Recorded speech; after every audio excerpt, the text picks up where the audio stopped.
Winter. It's the wrong season to visit Canada, and that's exactly why I went. Winter exposes buildings. It removes excuses.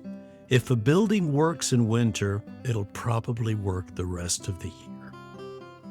The drive to Bracebridge was slow. Icy roads, low sky, forest closing in. And then the houses appeared. Log homes in snow, they don't ask for attention. They sit perfectly. They belong. Heavy walls, deep eaves inside thick envelopes of wood.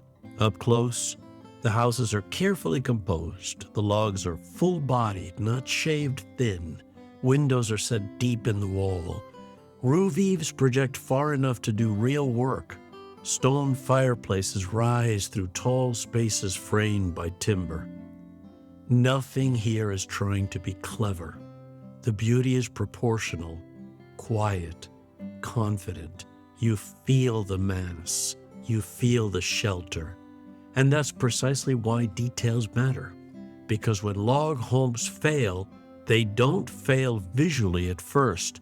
They fail mechanically, slowly, quietly, and the beauty becomes expensive to maintain.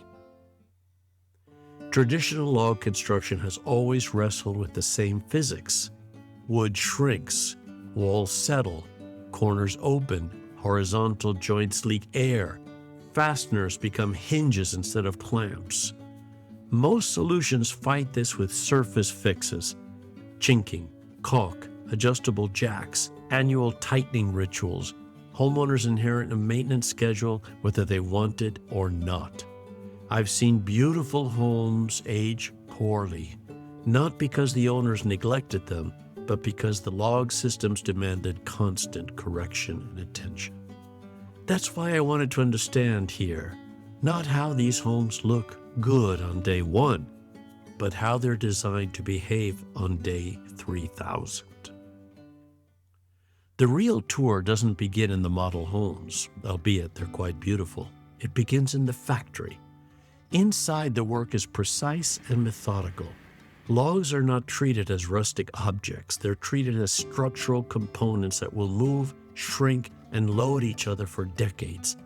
Every joint is machined with intent. Every groove has reason. Nothing is left to field improvisation.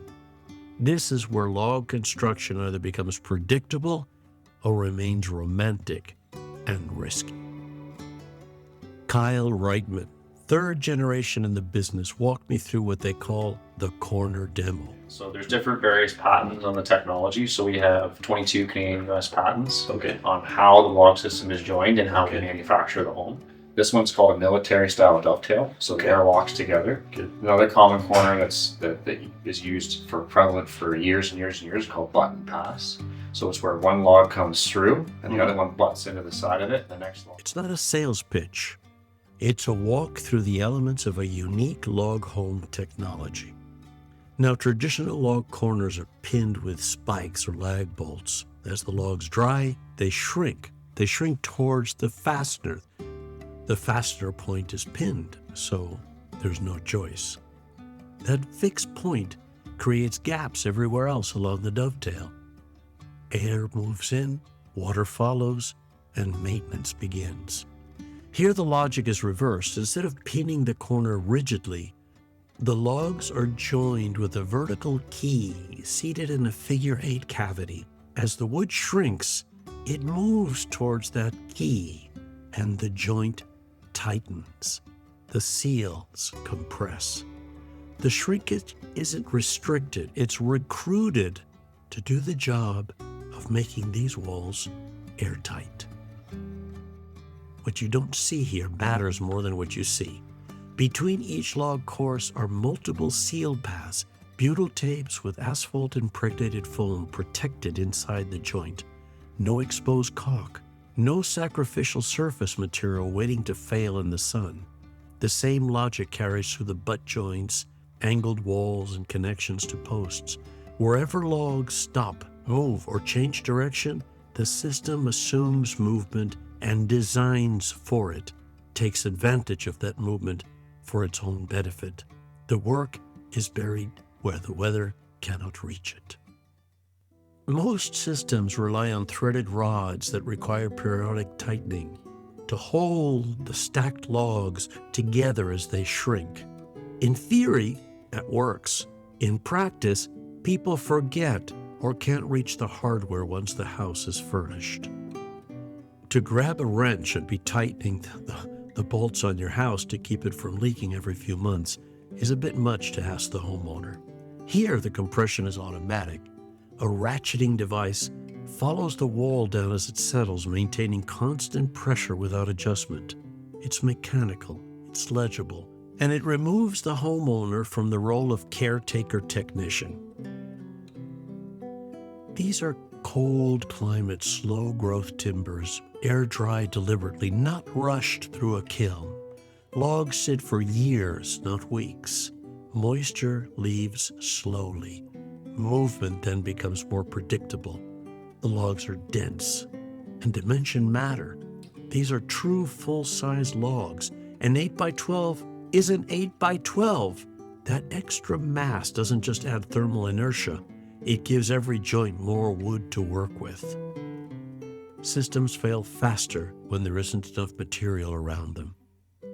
After the factory and the yard, you walk through the homes differently. You feel them differently. You see them differently. Corners read cleaner. Window openings feel calmer, tight, secure. Tall walls don't show the scars of movement. The beauty isn't decorative. It's the byproduct of restraint and forethought and very careful engineering. The houses aren't trying to defeat time. They're designed to age without drama. Log homes have always been beautiful. That was never the question.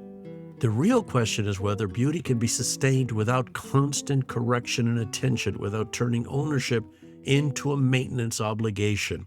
What I saw here was not a reinvention of log architecture, but a long, disciplined effort to remove failure points from a very old building type.